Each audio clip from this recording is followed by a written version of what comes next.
when you reach that CEO level, like you should have been fired once in your life because it's a very important lesson to, especially when you're someone who thinks you're like an A, like constantly going and you're the, you're like the top student and then you're the da-da-da-da. Like those things that throw you off are invaluable and you learn so many lessons from, and they're important in building someone's character and also their experience to what they bring to the next thing, things like that. And then, like you said, career changes. I mean, my mother started off a physicist and, her last thing that she did was open an art gallery. And she became a gallerist, like completely different. And you always say, people, just, again, so many things you start off in your life because you think you have to do. I mean, I'm lucky I somehow chose something that I loved. But like usually people start off being like, I need to do this. I'm supposed to do this. My parents tell me I'm supposed to do this, or society tells me I'm supposed to do this. And it's not actually what you really love or want to do. And it's really about like, life is a meandering path and you just keep going. And who knows? I mean, all of us, 5, 10, who knows what we're going to be doing also. Well, talking about failing, how do you look back and you say, this is where I failed, but I actually came out much stronger afterwards? I would say my past 7.5 years has been pretty challenging. I would say, the digital business has been going through ups and downs and super difficult.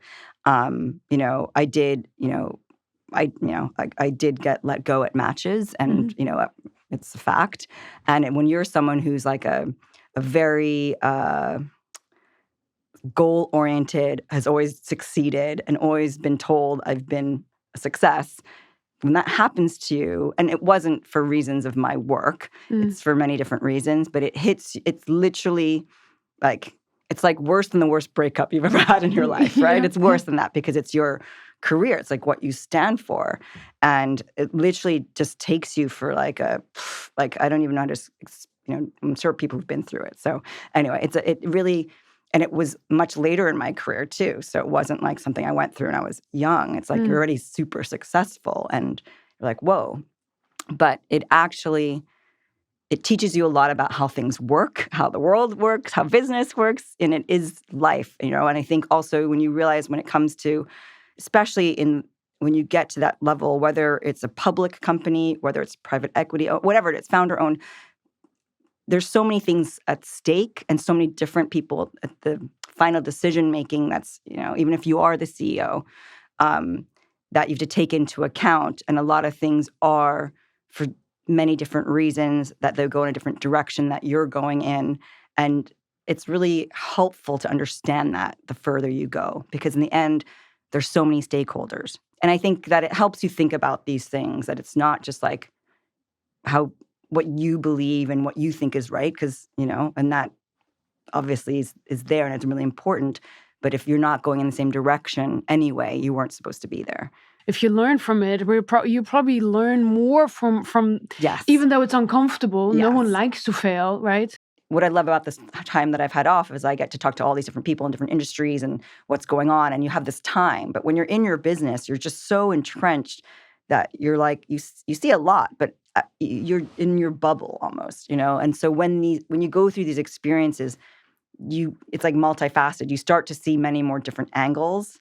And because you're able to see more angles, each time you go into your next thing, it's more and more helpful.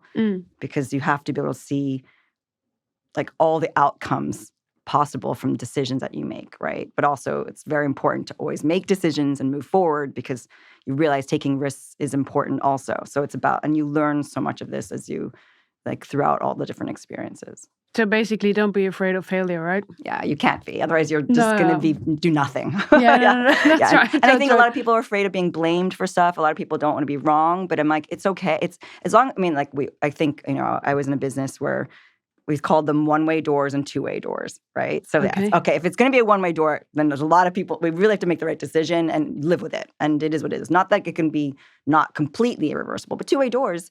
There's so many things you can test, right? There's so many things you can try. They're not going to, the business is not going to like fail overnight because you're trying different things. And then it's okay. Yeah.